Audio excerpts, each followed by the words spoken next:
राज्यसभा सांसद और रोहतक संसदीय सीट से कांग्रेस प्रत्याशी दीपेंद्र हुड्डा मतगणना से पहले ही अपनी जीत के प्रति पूरी तरह से आश्वस्त नजर आए।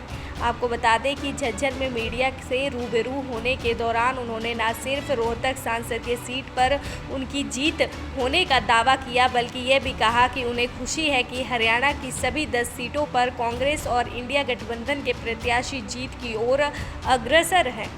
वहीं झज्जर नेहरू कॉलेज में मतगणना केंद्र का निरीक्षण करने के बाद मीडिया के रूबरू हुए दीपेंद्र हुड्डा ने पूर्व मुख्यमंत्री मनोहर लाल खट्टर के उस बयान को लेकर भी निशाना साधा, जिस पर पूर्व सीएम ने हरियाणा में कई स्थानों पर बोगस पल होने और उसके लिए कई सरकारी अधिकारियों को जिम्मेदार ठहराने की बात कही। पूर्व सीएम ने कहा कि दोषारोपण करना और अपनी कमियों को छुपाना भाजपा की पुरानी आदत रही, लेकिन वह इतना जरूर कहना चाहेंगे कि इस दफा लोकसभा चुनाव के दौरान हरियाणा के अंदर पहले ऐसा चुनाव देखने को मिला है जहां पर कोई भी रिपोल नहीं हुआ। उन्होंने कहा कि सच्चाई तो यह है कि मतगणना से पहले ही पूर्व सीएम मनोहर लाल खट्टर और उनकी भाजपा अपनी हार स्वीकार कर चुकी है। सिंह हुड्डा के कदम हैं वो रखने वाले दीपेंद्र हुड्डा। देखिए, ना सिर्फ रोहतक मगर हरियाणा की 10 की 10 सीट पे कांग्रेस गठबंधन के उम्मीदवारों का ज़बरदस्त शानदार प्रदर्शन होने जा रहा है। हर सीट पे हम जीत की तरफ अग्रसर हैं। मैं विश्वास है और रोहतक लोकसभा सीट से बड़े बहुमत से लोगों का आशीर्वाद मिलेगा, ऐसा मेरा विश्वास है। देखिए, एग्जिट पोल जो है वो तो चलो असली जो बात है वो तो कल है।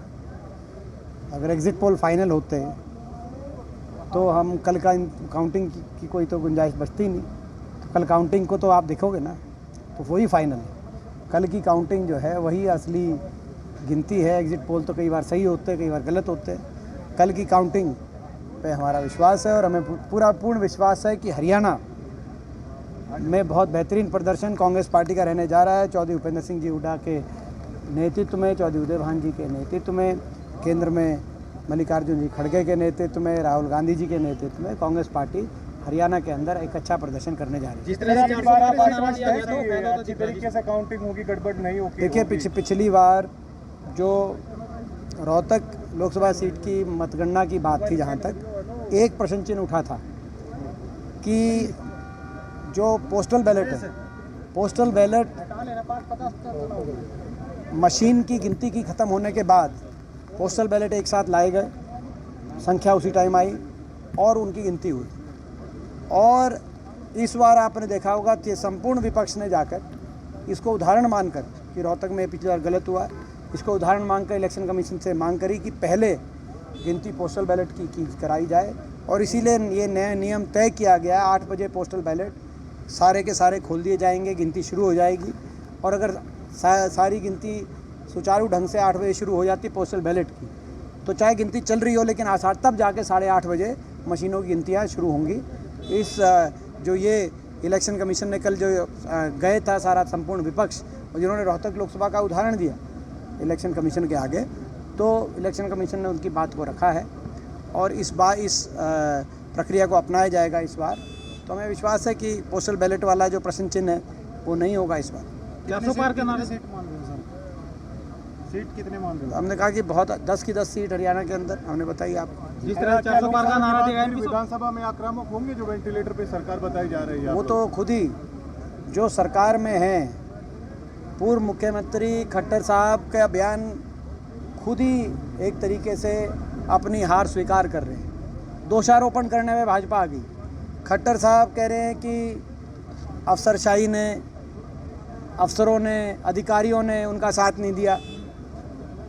तो भाजपा के बहुत से जो संगठन से जुड़े हुए लोग हैं वो, और जो उम्मीदवार हैं, बहुत से उम्मीदवार भाजपा के नेताओं को दोष देने में लगे कि उस विधायक ने साथ नहीं दिया, इस विधायक ने साथ नहीं दिया।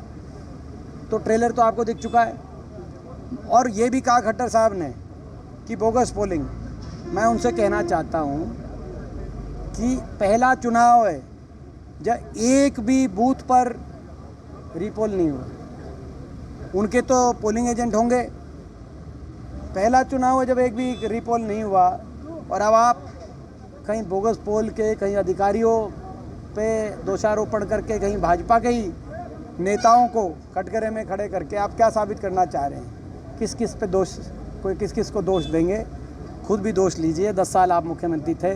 आज प्रदेश में जो हालात बदलाव के बने हैं, मैं समझता हूँ कहीं ना कहीं जो प्रदेश सरकार की जो 10 साल की हरियाणा की कार्यशैली रही, उसका भी बड़ा असर जो भाजपा की का जो हरियाणा के अंदर जो सेटबैक भाजपा को लगने जा रहा है, उसमें उसका भी बड़ा भूमिका उसकी रही है। 400 पार का नारा फैला होता दिख रहा है, तो राहुल गांधी ने भी कहा है कि अरे जो है अभी मैंने जैसे कहा कि निश्चित तौर से कल जो नतीजा है वो भी हमारे पक्ष में आएगा।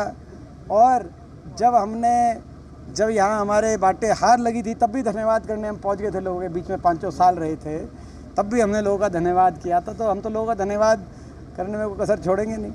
400 पार का एमपी साहब 400 पार का नारा फैला होता दिख रहा है। राहुल गांधी ने कहा है, सिद्धू मूसेवाले के गाने का उदाहरण देते हुए कहा 295 सीटें जीतने जा। देखिए, मैंने जैसे कहा कि बड़ा बेहतरीन प्रदर्शन हरियाणा में 10 सीट पे कांग्रेस गठबंधन का रहेगा। और ना सिर्फ हरियाणा, पूरे देश में मुझे उम्मीद है और मैं ऐसी आशा करता हूं कि पूरे देश में भी इंडिया गठबंधन की शानदार का प्रदर्शन रहेगा। एमपी साहब कोसली हल्के से की बार कैसे देख रहे हैं? कोसली हल्के से भी हमें जीत मिलेगी। मुझे ऐसा विश्वास है कि 9 की 9 विधानसभा सीटों से मुझे इस बार बढ़त मिलेगी। रोहतक में दिवाली जैसा माहौल हो जाएगा, कुछ लिमिट है जश्न के लिए, अनलिमिटेड होगा सर? वो यहाँ पे जब आएंगे, क्योंकि सुबह की गिनती में रोहतक में दोपहर तक यहाँ पे आएंगे, तो जब दोपहर को यहाँ पे आएंगे तो आप लोग अपना लड्डू वड्डू का इंतजाम रखना, तो आपको भी खिलाएंगे फिर। हरियाणा के मुख्यमंत्री नायब सिंह सैनी का बयान है कि राहुल गांधी में बचपन है, उनके पास ना नीति है ना नीयत है, कैसे देखते हैं? देखिए, ये राजनीति में गरिमाएँ होनी चाहिए, आपस में गरिमाएँ रखनी चाहिए। और मैं समझता हूँ कि क्या किसी को भी किसी और पे उंगली कोई जब उठाता है तो ये मानना चाहिए कि 3 उंगली और 1 अंगूठा अपनी तरफ भी मुड़ जाता है। तो ये मैं समझता हूँ कि मैं इसका जवाब मैं नायब सैनी जी के बारे में क्या क्या कह सकता हूँ वो कह के मैं नहीं देना चाहता। 2.5 लाख से ऊपर जाएगी लीड आपकी? कल बताएगा। कल के लिए क्या संदेश देंगे? कल बताएगा। कल के लिए क्या संदेश देंगे? कल का यही संदेश है कि कांग्रेस पार्टी 10 की 10 सीट जीत रही है हरियाणा में, और उत्साह में कांग्रेस का कार्यकर्ता सभी ने मेहनत करी है। भाजपा के कार्यकर्ता और नेता घोर निराशा में हैं। और ये चुनाव, हरियाणा का चुनाव मात्र लोकसभा का चुनाव तक से सीमित नहीं रहेगा।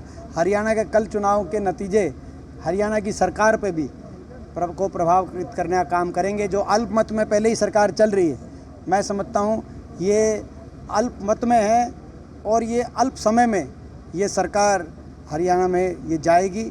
और हरियाणा में चुनाव हम मांग करना चाहते हैं कि हरियाणा में चुनाव कराए जाएं, अभी भी मांग कर रहे हैं हम, और कल के बाद ये स्थिति और स्पष्ट हो जाएगी। दैनिक सवेरा के लिए झज्जर से सुमित कुमार की रिपोर्ट।